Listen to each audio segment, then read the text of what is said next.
Every journey has a purpose. And each time I venture out to explore new destinations around the globe. Yeah. That's a biggie. I am following my travel quest.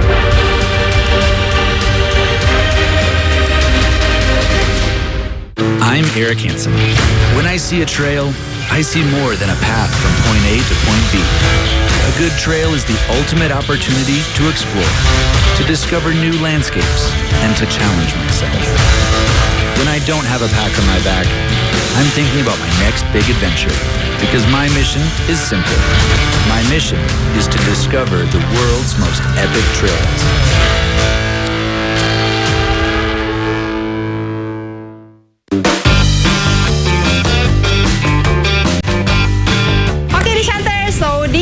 The steak menu from Saung Steak Galunggung. A little bit lack of seasoning. This is the famous sate taichan that Bang Khodris sell for about 1,000 every single day.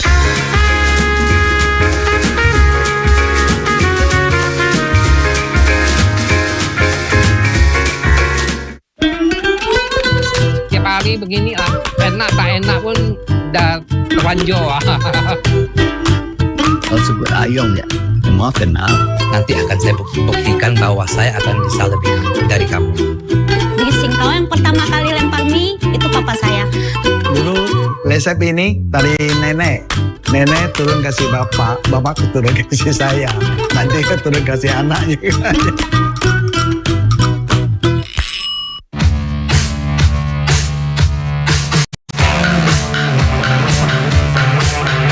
Folks, welcome back to the C Morning Show right here on C. Today we do have the latest update in the sports spectrum, and we begin from NBA, where of course the two buddy brothers, Nikola Jokic and of course from the Denver Nuggets, New Orleans keeps their 5-game win streak by defeating the Dallas Mavericks 122-120 on Sunday night. It definitely must be a very hard night for Jokic, with Michael Porter Jr. still victory for the Denver Nuggets, though, as he scored a mid-range jumper with 7 seconds remaining in the game. It was the first time the Denver Nuggets struggled in their 5-game winning streak as Nikola Jokic battled Maverick star Kyrie Irving. Nikola Jokic notched a historical 37 points, 18 rebounds, and 15 assists for his 4th straight triple-double. Meanwhile, Jamal Murray netted 18 points and Porter finished with 17 for Denver. On the opposing side, Kyrie Irving scored a season-high 43 points for Dallas, while Luka Doncic added 24 points and Daniel Gafford netted 16. Irving scored 3 shots from the three-point line for Dallas when they trailed behind Nuggets in the final round. Both sides kept pace with each other, with Dallas regaining 121-18 lead over Denver with 1 minute and 39 seconds left. However, Porter Jr. scored in the dying seconds of the game, while Irving missed a 3-point attempt at the buzzer. So again, with Luka and Nikola, it must have been a hard night, but again, Denver win the W and can't wait for the next game. Nuggets switch it. Kyrie's got Brown. They got a double, don't you? Kyrie lets it go. No good. Tipped out. Jokic has it. And the Nuggets. That was a tight game indeed. Now to another game that we'd like to spotlight. Nikola Jokic offered a layup with only 7.8 seconds to end the Miami Heat's 3-game lose streak when they defeated the Minnesota Timberwolves 95-94. Jovic went to the line to give the Heat their first lead since 63-61. The Serbian scored 15 points and 7 rebounds in his first game off the bench this season. Mike Conley failed a 3-point attempt for Timberwolves at the buzzer, while McDaniels gave them the lead with a putback on 9 seconds left. Tyler Herro scored 26 points for Heat, who had to make do without the star Jimmy Butler. Meanwhile, Anthony Edwards scored 22 points for Timberwolves, who trailed by 12 points after a 3-4-15 start from three-point range. Miami Heat ended their 3-game lose streak by defeating the Timberwolves 95-94. And also, I would like to mention again one of the games, and that was the Lakers and also with the Toronto Raptors, 123-103. As you're still watching here, please do let me enlighten on this game. Again, as I said before, with LeBron James had recorded his 2nd straight triple-double. James had 19 points, 16 assists, and also 10 rebounds. Austin Reeves playing really well with 27 points for the Lakers, who improved 5-0 at home. And right now with Lakers 6-4. And not to mention, it was such a high game on that game against Toronto Raptors. Now we know that AD is now currently injured, and hopefully, with this latest, that Lakers will still coming up the ladder, especially for the Western Conference. Now we're going to shift our focus from basketball to some football update, where the anticipation is building as Indonesia prepares to face Japan in a crucial 2026 World Cup Asian qualifiers match on Friday. The Japanese football team has arrived in Indonesia with their top players to train ahead of the match. Ahead of the 2026 World Cup qualifier for Japan against Indonesia, the Japanese national team have arrived here in Jakarta, Indonesia, as they are preparing. They conducted a practice session on Monday evening, and they arrived earlier Monday morning at around 1:30 a.m. at Soekarno-Hatta International Airport, where the first batch was led by head coach Hajime Moriyashu, which includes key players like Yuto Nagatomo, Sakine Hiroki, Koseitani, and Kota Takai. And the rest of Japan national team has also arrived and conducted the practice session on Monday evening. So the upcoming match will be a critical one, as Indonesia will be facing the Group C leader, which is Japan. So Japan currently tops the standings with a 10-point strong after a strong performance for 4 matches with China, Bahrain, and Saudi Arabia, where Japan won the game, and Japan also scored a drew with Australia. So the practice session marks the final stage of the preparation ahead of the qualifier for the 2026 World Cup. And it is going to be a crucial game indeed, and this practice not only helps the team to sharpen the skills, but also to foster the atmosphere to get familiarized with the weather around Jakarta. So earlier that the team were eager to test their strategies, as well as their training sessions were looking strong, and looking forward for the match on Friday between Indonesia and Japan. So that's Maudi Kalisha and Fahrian Bahri for C Today. And that is what you call a determination. Even though soaking up the rain, the Japan squad is doing their training. And of course, our Indonesian squad cannot wait for the game on Friday, 15th of November.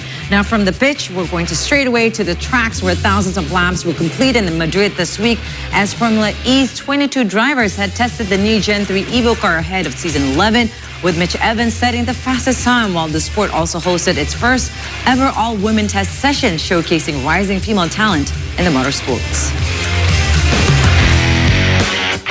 Thousands of laps and kilometers were completed across the entire Formula E field this week in Madrid across 6 sessions, as Formula E's 22 drivers got to grips with the new Gen 3 Evo car. It was the first and only chance for the grid to get together ahead of season 11 of the ABB FIA Formula E World Champions, which begins in early December. Mitch Evans from Jaguar TCS Racing set the benchmark time of the week in the final session on a 1:27.4, with the Porsche-powered Kiro car up there again, as Dan Tickham finished second fastest and reigning champ Pascal Wehrlein from Porsche came in third. Yeah, I think overall it was a very positive test week. No bigger issues. We went through our program. I think we learned a lot. I'm sure everyone else did as well. I feel like we are in a good position to start the season. Still some areas where we can improve, definitely. But yeah, I'm sure we will do it. In the meantime, Formula E played host to the first ever all-women test session for an FIA World Championship at Circuito del Jarama in Madrid, with Abby running out fastest. This is so important to me. If it wasn't for a test like this, I probably wouldn't have got the opportunity to do this. So I'm forever thankful for how accommodating Formula E are being, as well as all the teams involved. And yeah, I just hope that it shows all the teams we can participate, and we can hopefully get a place on the grid in the near future. And yeah, hopefully it also shows the younger girls that this is a viable destination for them. The 3-hour session was part of the 2024-2025 Formula E World Championships pre-season testing schedule. The first of its kind test provided the elite women racing drivers the opportunity to drive the new 4-season 11 Gen 3 Evo race car, which is capable of 0 to 60 miles per hour in just 1.82 seconds, 30% faster than a current F1 car. Chadwick, who was representing Jaguar TCS Racing in the test, came in second, with McLaren development driver and F1 Academy racer Bianca Bustamante rounded out the top 3. I don't even know where to begin, to be honest. The adrenaline is still inside me. Obviously, we've never been here before, so track familiarization, the first few laps, literally just trying to figure out where the corners were. We got up to speed quickly. We were like within top 5 the whole session, and then immediately we put on the new tires. We actually were P1 for quite a while. We set the early reference, and then on the last run, we dropped back down to P3, I think. For much of the field, it was the first time they had sampled any generation of Formula E car, with every driver getting in their very first laps in the Gen 3 Evo. I tell you, the one thing that was the most impressive was the launch. I did a couple, and it's incredible how quick that car goes from 0 to 100. It's so impressive. So yeah, that was probably my highlight. With all the women on track at the same time, the session creates a tangible platform for a wide pool of elite drivers who wouldn't otherwise get an opportunity to drive machinery at this level. The task is aimed at providing not only with a destination, but also a pathway to develop their careers and skills using current technology at its full potential. And speaking of the latter, Formula E hosted a historic all-woman test session featuring 18 of the fastest women in the world in Madrid, Spain. However, none of the participants had more impact in racing than the Italian driver Simona De Silvestro. And the 36-year-old raced 4 full seasons in the IndyCar series and finished 13 overall in 2013. She was also the first female point scorer in Formula E in 2016. Formula E historically hosted an all-women test session involving 18 of the fastest women in the world in Madrid, Spain. However, none has had more of an impact in the world of racing than Italian driver Simona De Silvestro. She's speaker is the ultimate all-rounder, who is now training for 2026 Winter Olympics as a member of the Italian bobsleigh team. With her fast experience attracting the Kiro Race Company, Kiro said they hugely support Formula E's women's tests and is eager to work with a driver with Simona's level of experience and capability. Yeah, the Gen 3 Evo car I think is quite different. You know, you have four-wheel drive in push mode, so that's unique in a Formula car. So that's pretty cool, you know, because you can do that with an electric car. And I'm excited to really try it on the track as well. You know, I think the car will be quite quick, and also with the front wheel drives, it's going to drive differently than anything I'm used to. So just to understand how that works, and yeah, you know, try to put the quickest time together at the end of the day. You know, I think at the end of the day, that's always the goal. Ja, es ist mega cool, dass wir da sind zum Testen, also mit dem neuen Auto. Ich bin es auch noch nie gefahren vorher, so freue ich mich einfach, das auszuprobieren. Und als Test auch für die ganzen Frauen da ist das eigentlich ein guter erster Step von all denen, die das mal lernen können, mal in einem Formel-E-Auto hocken und überhaupt mal das ganze Experience auszuprobieren. Und ich glaube, es wird spannend sein morgen. Und ich glaube, wir freuen uns alle, dass wir da sind und eine gute Show machen können. De Silvestro flew to the Italian bobsleigh training camp in Latvia just a day after concluding the test and exchanging final data with Kiro. And of course, with that update, I would like to extend my congratulatory. And of course, as a woman myself, I've seen that women nowadays are breaking the glass ceiling. And because right now, usually sports industry is dominated and the norm by men, but now we're seeing a lot of talented, hardworking, hard-training women that could equally din and being passionate and also being talented and being honored and being accepted in the industry itself. So kudos to them. Now into some extreme sports. The 2024 Cliff Diving World Series season concluded in style in Sydney with 2 champions who take the crown as the series returns for the second time. Rhiannon Iflin of Australia and Aiden Heslov of the United Kingdom were crowned as Cliff Diving World Champions on Sunday as the 2024 Cliff Diving World Series season concluded with Sydney's iconic harbour as the backdrop. Women's champion Iflin scored a total of 359.70 points ahead of Canadian Simone Lethead and Ukrainian Nelly Chukavanska. Meanwhile, in the men's category, Heslov lifted the title after gaining 121 championship points despite finishing 5th on the final day.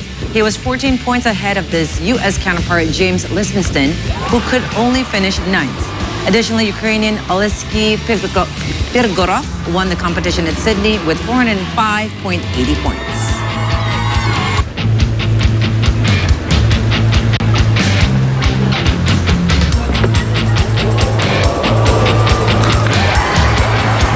And of course, you're going to love our next update. It is very poppin' as the Vietnamese popper MT Pop defeated French hip-hop dancer Rubix in a showdown final to win the Red Bull Dance Your Style 2024 World Championship title on Saturday in Mumbai, India. Now, as you can see, it is very crowded. 5,500 people filled Mumbai's NSCI to watch and cast their votes on 16 international dancer competition or competing for the title. With no judging panel, pre-choreographed routines, or pre-selected music, the competitors had to win over the audience and secure their votes. MT Pop, who originated